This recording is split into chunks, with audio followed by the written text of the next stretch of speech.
जय श्री कृष्णा दोस्तों, स्पिरिचुअल आस्था में आपका स्वागत है। आज के इस वीडियो में मैं आपको बताने जा रहा हूं कि त्रेता युग के बारे संक्षिप्त जानकारी। तो चलिए वीडियो को बिना देर किए शुरू करते हैं। त्रेता युग हिंदू धर्म में 4 युगों में से दूसरा युग है, जो सतयुग के बाद और द्वापर युग से पहले आता है। इसे धर्म, ज्ञान और शक्ति का युग माना जाता है। त्रेतायुग में धर्म के 4 पायों में से 3 पाए स्थिर रहते हैं, जबकि एक पाय का पतन होता है, जिससे समाज में कुछ अनैतिकता का आगमन होता है। इसका एक त्रेतायुग का परिचय। त्रेतायुग हिंदू धर्म के 4 युगों में दूसरा है और इसे सतयुग के बाद और द्वापर युग से पहले माना जाता है।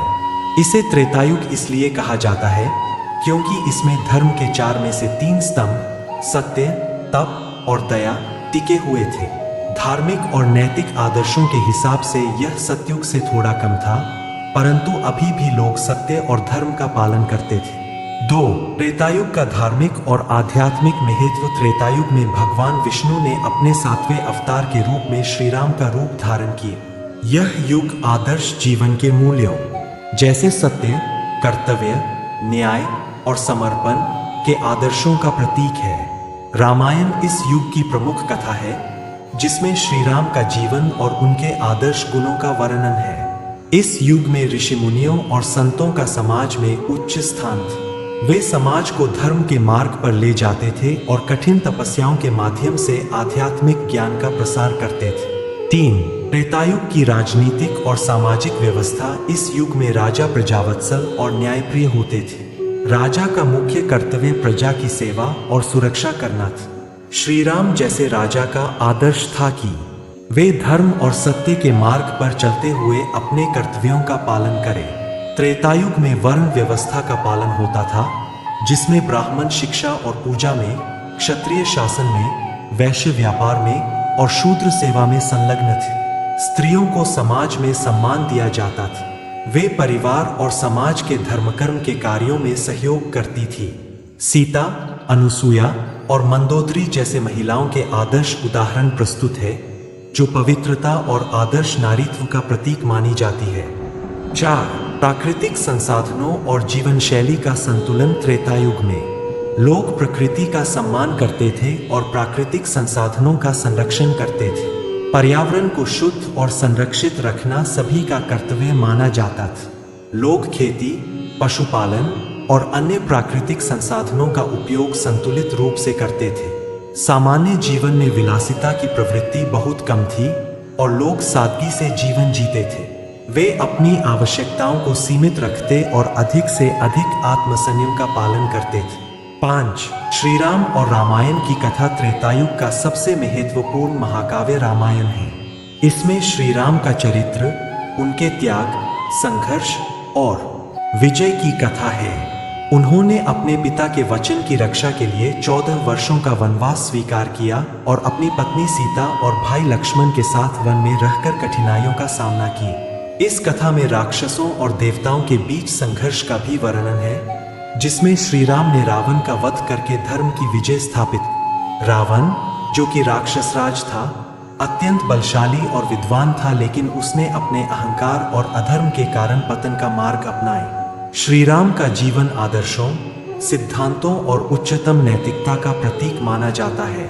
उन्होंने अपने जीवन में कठिन परीक्षाओं का सामना किया और अपने हर कार्य में धर्म का पालन किया। 6. वैज्ञानिक दृष्टिकोण और रहस्यमय तकनीकें। त्रेतायुग में वैज्ञानिक दृष्टिकोण के साथ साथ रहस्यमय और उन्नत तकनीकों का भी उल्लेख मिलता है। इस युग में पुष्पक विमान का उल्लेख किया गया है, जो रावण के पास था। इसका उपयोग आकाश में उड़ने के लिए किया जाता था। इसके अलावा दिव्य अस्त्र शस्त्रों का भी उल्लेख मिलता है, जो विशेष शक्तियों से युक्त थे।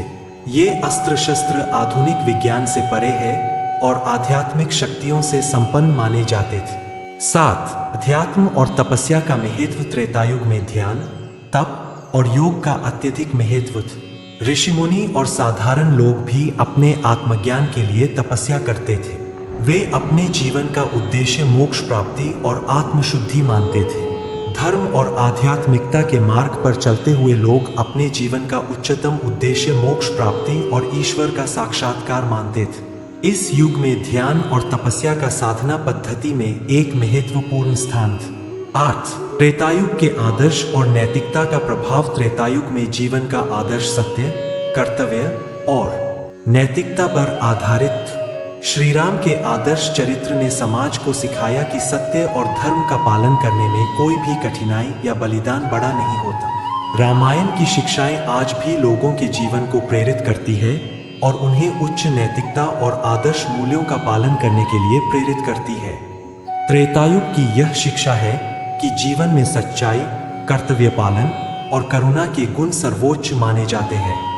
9 त्रेतायुग का अंत और द्वापर युग की शुरुआत। त्रेतायुग का अंत तब होता है जब धर्म और सत्य का पालन धीरे धीरे कम होने लगता है। इसके बाद द्वापर युग का आगमन होता है, जिसमें मानव जीवन में और अधिक अधर्म और असत्य का समावेश होता है। युग परिवर्तन के साथ नैतिक और आध्यात्मिक मूल्यों का पतन होना शुरू होता है और समाज में अधर्म का प्रभाव बढ़ता है।